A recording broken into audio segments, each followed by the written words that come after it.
Students, तो आज का हमारा टॉपिक है average power associated with resistance और नॉन इंडक्टिव सर्किट। इसमें इंडक्टर ना हो उस सर्किट में हम एवरेज पावर निकालेंगे। रेजिस्टेंस के अक्रॉस हम यहाँ पर एवरेज पावर निकाल रहे हैं।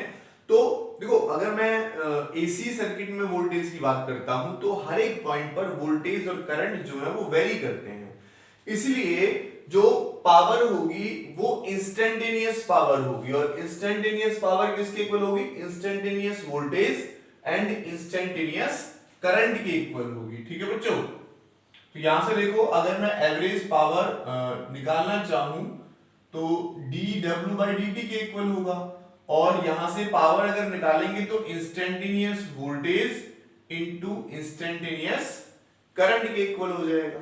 ठीक है, तो dw upon dt is equal to E की वैल्यू देखो, रेजिस्टेंस जो था उसके लिए हमने जो अप्लाई की थी वो कितनी आई थी बच्चों? ई नॉट साइन ओमेगा टी।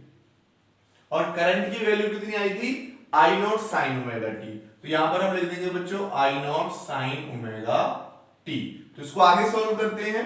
तो अगर मैं यहां से डी डब्ल्यू निकालता हूं तो dt का क्रॉस मल्टीप्लिकेशन इधर हो जाएगा, तो ई नॉट इंटू आई नॉट मेरे पास अलग आ गए, और sine omega T into sine omega T क्या हो गया बच्चों? साइन स्क्वायर ओमेगा टी, और इंटू हो गया dt, ये वाला जो क्रॉस मल्टीप्लिकेशन से गया है। ये स्मॉल अमाउंट ऑफ वर्क आया जब इंस्टेंटेनियस किसी पर्टिकुलर टाइम में इंस्टेंटेनियस वोल्टेज और इंस्टेंटेनियस करंट था। नाउ अब मैं निकालूंगा total amount of work done, total amount of work done in maintaining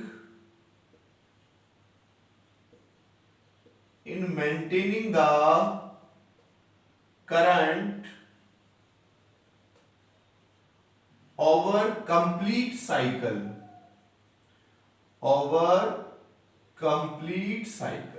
complete cycle के लिए यानी 0 से t टाइम के लिए मैं टोटल अमाउंट ऑफ वर्क निकालूंगा। तो क्या करते हैं बच्चों? इंटीग्रेशन कर देते हैं। तो इसका इंटीग्रेशन करेंगे तो w इक्वल्स टू देखो E naught I naught constant, integration किसका होगा? Sine square omega T dt का, और टाइम कहां से कहां तक वेरी कर रहा है बच्चों? 0 से t तक वेरी कर रहा है।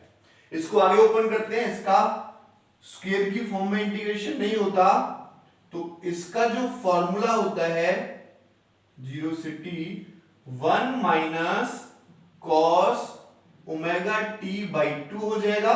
Sign square omega T dt क्या हो जाएगा? 1 minus cos omega T by 2। ठीक है, अब इसका हम इंटीग्रेशन करेंगे तो यहां पर देखो w is equals to E naught I naught है, वो हमने यहां पर लिख लिया, एंड 2 को भी मैंने बाहर ले लिया है।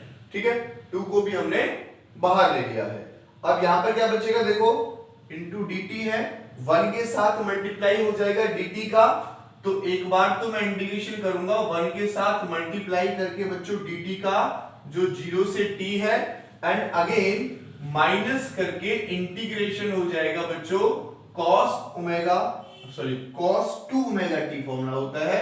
सॉरी, ये क्या हो जाएगा बच्चों? cos 2 omega t। तो cos 2 omega t and dt। ठीक है, इसको मैं यहां से रब कर देता हूं। ओमेगा टी एंड dt 0 से t, इसका हम इंटीग्रेशन करेंगे।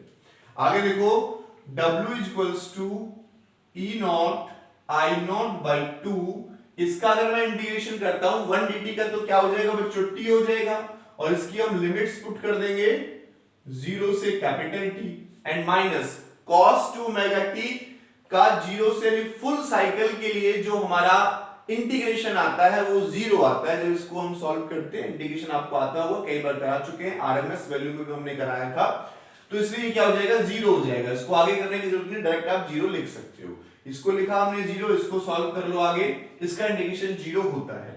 तो क्या हो जाएगा बच्चों? w equals to E naught I naught by 2 upper limit minus lower limit. तो क्या बच जाएगा यहां से? w is equals to E naught I naught into T by 2। ये वर्क डन आया।